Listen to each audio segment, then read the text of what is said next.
Picture, if you will, the snug seclusion of a candle-lit study at Gaylord College, Oxbridge, on a stormy night in late December, almost 100 years ago, where Oxbridge academic and confirmed bachelor, the Reverend Professor Dr. Montgomery Mablethorpe Zoomer, is seated on a Chesterfield wingback chair before a roaring log fire to share the ritual of ghost stories over a Christmas bowl of smoking bishop with his coterie of young, fresh-faced student acolytes. Setting aside his cup of steaming punch, he opens the dusty tome that rests upon his knees and begins to read in a mellifluous voice. The Queer Fellow in the Upper Bunk by J.R. Dullard. A Victorian ghost story of sorts in the oral tradition as read by Sir Christopher Lurch. The tale I am about to relate is one that came into my personal possession by quite the most curious of circumstances. How so, I hear you ask? Listen closely, and all will be revealed.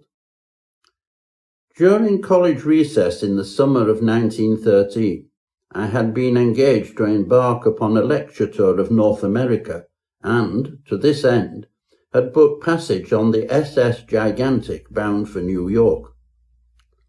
Upon being shown to my stateroom, I was somewhat alarmed to find I would be sharing it with another gentleman who was not known to me. I took the lower bunk as his portmanteau, greatcoat and rug were already placed on the upper berth, marking his territory, one presumed, though my unwelcome companion was, as yet, nowhere to be seen.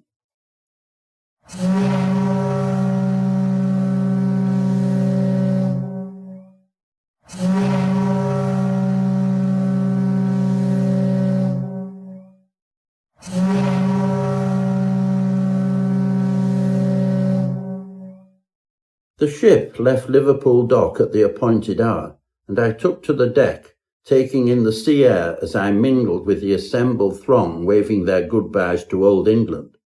And I wondered whether the strange bedfellow who seemed destined to share my chamber for the duration was among their number. Eventually my fellow passengers dispersed to prepare for dinner and the evening's entertainment, and I returned damper but no wiser to my shared cabin. I was to discover, upon returning to my stateroom, however, that I may have well passed him on the stairs on my way to the upper deck, for a tremendous fellow in his 30s knelt below the open porthole, rocking backwards and forwards and engaged in fervent prayer as he fingered the rosary that was clasped betwixt his large, prayerful hands. He was an imposing figure who bore the likeness of a bare-knuckle boxer. Below a head of thick black hair and monobrow, his nose was flat, but not unattractive, his cleft chin powerful, and his physique hulking. I confess I was impressed to see his religious convictions. I coughed, deliberately, to attract his attention, and was successful in that endeavour. He swung his head around to greet me, and in that moment I was met by a smile of such dazzling brilliance that it fairly took my breath away, even as I envied his dental practitioner. He introduced himself in a deep baritone. "William Aloysius Turt, at your service," he announced by way of a greeting. "But my friends call me Willie," he added with a wink. Introductions and pleasantries exchanged, my first impressions were of a gay, good-natured fellow who was likely to be jolly company. At this, my anxiety was quelled, for the time being at least. We dined together that first evening. Willie did indeed prove to be convivial company in every way, and my roommate and I quickly fell into a comfortable familiarity. After dinner, we retired to the games room, designated for the sole enjoyment of gentlemen such as we, and played a hand or two of Snap and Happy Families, before taking a last turn around deck and then retiring to our cabin for a nightcap of brandy and cigars. It was not long, however, before I was forced to admit that the sea air had quite worn me out, and, having pitched our cigar stubs out of the open porthole, and stretching and yawning, we both retired for the night to the comfort of our separate bunks. I read briefly, but, having once extinguished my reading lantern, was quickly overcome by sleep, falling deeply into its welcoming arms. I awoke with a start just as quickly some time later, however, when I felt a presence slip under the sheets alongside me in the bed. It was William Aloysius Turt, and he was trembling. "Pray forgive the intrusion," he whined, "but I suffer from night terrors and could do with the company." "Good God, man," I replied, "are your feet always this cold?" "They'll soon warm up," he apologized meekly. "But why? Why do you tremble so?" "'Tis my affliction, sir," he blubbered, "ever since—" And here he began to share his hideous tale of woe. "I earn my living as a professional athlete and antiquarian," he began. "An odd combination, you might think, but it sits well with me. And it had been my custom to indulge both interests by investing such free time as I am allowed in the spa town of Bath, taking the waters and perusing its many curiosity shops. It is in Bath that I sought to maintain my youthful vigour by way of the mineral deposits served up by the locals, cleansing, detoxifying and relaxing my body at leisure, and at length I was often to be found in the Ganymede bathhouse, a combination of spa and Turkish hammam. It offered me welcome respite from the madding crowd and filthy streets without. In that all-male environment, the activities enjoyed kept both body and mind clean and pure. Thus revived, I was wont to meander up its back alleys into the antiquarian bookshops that proliferate there, and be assured, I leave no nook or cranny unexplored once I am rejuvenated. It was a dank and dismal afternoon when I first entered one of my favourite and frequent haunts. Pam's Labyrinth was the establishment in question. Tucked discreetly up a back passage I knew only too intimately, and having shaken the rain from my umbrella, I entered into its quietude and began to venture my way through the well-stocked if dusty shelves. Set back behind the counter hung two heavy curtains in faded green velvet, repurposed, I should imagine, from a very grand house clearance, and from between its moth-eaten folds emerged what at first sight looked like a troll, but was in fact the proprietress, one Pamela Elizabeth Dowdy, with whom I had previously been acquainted. She was a petite, plump woman of indeterminate age and very little hair. She peered at me over her half-moon spectacles and asked, by way of greeting, what she could do for me this time.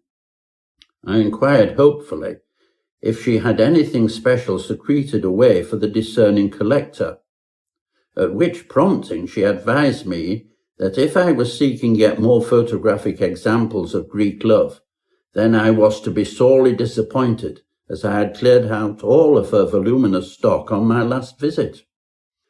However, my crestfallen expression must have inspired her to take pity, as she reached down and produced from under the counter a yellowing manuscript tied up with a blood-red ribbon. "'Tis the memoir of the infamous rake Sir Hugo Eugenus," she grunted in disgust. "The one who died in disgrace in the debtor's prison at the hands of a person or persons unknown?" I inquired. "The very same," she replied, her thin lips twisted in a malevolent smirk. "Unpublished?" I further inquired. "Ah," she grimaced, "'twas considered too scandalous for publication by all accounts." A price was quickly agreed, and, tucking the now plain-wrapped package under my arm, I hastened back to the privacy of my lodgings for a lengthy ferret. Reaching said lodgings, I scampered up the stairs two at a time, hurriedly locked my boudoir door, stuffed my meerschaum pipe with premium shag tobacco, and settled myself at my desk to read. I inhaled the rich aroma of coconut-infused tobacco fumes as my fingers pulled loose the ribbon that bound the manuscript, and, I admit, I shivered in anticipation at the prospect of reading this forbidden tome. I deftly turned the title page and read, "Whomever should read this manuscript is doomed. Doomed, I tell you. Doomed. For you will forevermore be pursued until welcome death takes you into its ample bosom." Of course, I scoffed, being a man of the physical world, and not of a spiritual inclination. That conversion was to come later. Yet, as I continued to read, I grew increasingly disturbed by the steaming pile of unmitigated filth that lay before me and seared its way into my very consciousness. Like an opium addict, I could not be satisfied with small doses, and so was compelled to carry on through the long evening and even longer night until the reading of it was complete. The first rays of morning light had broken through the curtains before, sated and, in what can only be described as a feverish state, I discarded my sweat-sodden attire and fell, naked and dripping, into bed. But there was to be no rest, not from that day to this. Janus pursues me through my dreams. I have no rest, no peace, no relief. Turt gripped onto me even tighter, like a drowning man seeking a saviour. I sniffed the air suspiciously as suddenly I became aware of a rank, festering odour in the room, the mouldering smell of death. And with it came the terrible awareness of a third body in the bed alongside us. It was a tight fit, to say the least. A cold, slimy, hideous figure had joined us, whose demonic eyes shone red as flame in the darkness, even as it thrust a second pair of ice-cold trotters onto our own. My natural curly hair began to straighten and stood erect on my scalp. I opened my mouth to scream for fear, but found I had no voice. "There is no escape," cried Turt. "I thought if I put distance between me and Bath, I might find freedom. But there is no escape, no escape." And with that, he sprang to his feet with a single leap and made a bolt for the open porthole. To this day, I have no idea how he managed to force his hulking frame through that tiny porthole. My head still rings, however, with his agonized screams and the sound of squelching. For my part, coward that I am, I clamped my eyes tight shut and collapsed into unconsciousness. Blessed unconsciousness. When I awoke, dawn's early light was streaming through the blood-smeared porthole, and I was alone. Nor was there a trace of the malodorous smell of the night before. I reported the matter to the captain and, though fearful of being considered the prime suspect, once he had examined my nightshirt and everything that lay underneath it, thoroughly satisfying himself as to my innocence in the process, he instigated an exhaustive search of the ship. Despite strenuous and prolonged effort, no trace of my companion was ever found, nor evidence of the actual third party, thankfully. On the plus side, I was able to enjoy the rest of my journey in solitude.